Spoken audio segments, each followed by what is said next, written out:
Hello everyone, আসসালামু আলাইকুম। এটা হচ্ছে গত শুক্রবারের একটা ব্লগ। সারাদিন কি করেছি, উইকেন্ডেতে কি করি সেটাই থাকছে আজকের ব্লগে। তো সেদিন কিন্তু সারা দিন রাত 24 ঘন্টা বৃষ্টি পড়েছে, একদম মানে বৃষ্টিময়, যেটাকে রেইনি ডে বলে, পারফেক্ট রেইনি ডে, সেরকম একটা দিন ছিল। এরকম দিনে কিন্তু একদম লেজি ডে কাটাতে ইচ্ছা করে, কিচ্ছু করতে ইচ্ছা করে না, কাঁথা মুড়ি দিয়ে ঘুমাতে ইচ্ছা করে, মুভি দেখতে ইচ্ছা করে। বাট আমাদের মতো গৃহিণী, বিশেষ করে যাদের বাচ্চা কাচ্চা আছে, তাদের মানে মায়েদের তো আসলে উইকেন্ডে বলতে বা লেজি ডে বলতে কিছুই নেই। তো সমস্ত লেজিনেস কাটিয়ে সকালবেলা নাস্তা বানাতে চলে এসেছি। আমি চেষ্টা করি সবসময় সকালবেলা হেলদি নাস্তা মেক করার, মানে সবজি ভেজিটেবল সব কিছুই থাকবে আর কি। তো আমি রুটি বানাচ্ছিলাম আবরার আর অরোরার জন্য, ঘিয়ে ভাজা পরোটা বানিয়েছিলাম। আর এটা হচ্ছে আহানের খাবার, দেখতে জঘন্য হলেও কিছুই করার নেই, এটাই ওকে খাওয়াতে হয় যেহেতু দাঁত উঠেনি এখনও।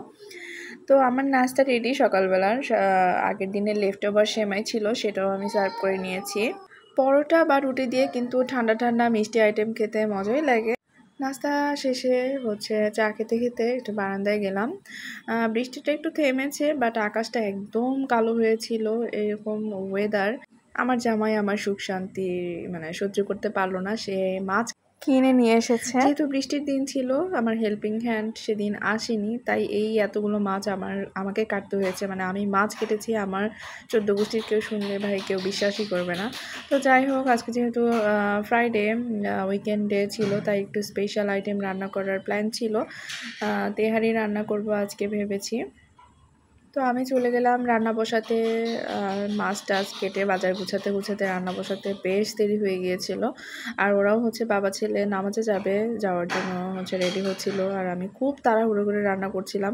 আর এখন ভিডিও মেক করা যখন থেকে শুরু করেছি, এত লেট হয় আমার রান্না বান্না শেষ করতে, মানে ভিডিও করতে করতেই সময় চলে যায়। মানে 10 মিনিটের কাজ করতে 20 মিনিট লাগে, 20 মিনিটের কাজ করতে লাগে 40 মিনিট। এখন অনেকেই বলতে পারে এত কষ্ট হলে ভিডিও করার কি দরকার।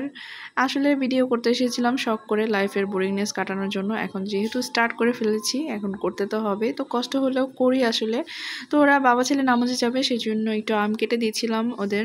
আম খেয়ে তারপর নামাজে যায়, আর আবরার কিন্তু এখন রেগুলার নামাজে যায়। দেন আমিও শাওয়ার করে এসে সালাদ কাটতে চলে এসেছি। কাটাকাটি করতে এসে দেখি আমার ছুরিটার ধার কমে গিয়েছে। আর আমি যেহেতু রেগুলার নাইফ ইউজ করি, আমার সপ্তাহে একবার কিন্তু নাইফটা শার্প করতেই হয়। এর জন্য আমার এই শার্পনারটা একদম মানে খুব উপকারে আসে। মানে একটা দুইটা তিনটা ঘষা দিলে একদম নতুনের মতো ধারালো হয়ে যায়, একদম শার্প হয়ে যায়।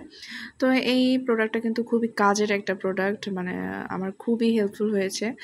তারপরে আমি সালাদ কাটছিলাম। সালাদ কাটতে কিন্তু আমার খুবই ভালো লাগে, সালাদ খেতেও আমি খুব পছন্দ করি, কাটতেও আমার খুব ভালো লাগে। কিছুদিন আগে আমার এক ফ্রেন্ডের সাথে কথা হচ্ছিল, কথার পরিপ্রেক্ষিতে সে আমাকে বলল, তুই 3টা বেবি নিয়ে কিভাবে এত কিছু সামলাস, কিভাবে ভিডিও মেকিং করিস, সেটা তো অনেক কষ্টের কাজ। তো কি দরকার নিজেকে এত কষ্ট দেওয়ার, 3টা বেবি সামলানো তো অনেক কষ্ট। তো আমি আসলে বললাম যে শখের কাজ তো শখের কাজই, শখের কাজ করতে আসলে কষ্ট ফিল হয় না আসলে। আর আমি মনে করি বয়স শেষ হয়ে যাওয়ার আগে মানে শখ পূরণ করা উচিত। যখন যেটা করতে ইচ্ছা করে তখন সেটা করে ফেলাই উচিত, করা উচিত। তো এই তো আমার দুপুরের লাঞ্চ, আমি সাথে আমার বানানো আমের আচারও নিয়েছিলাম।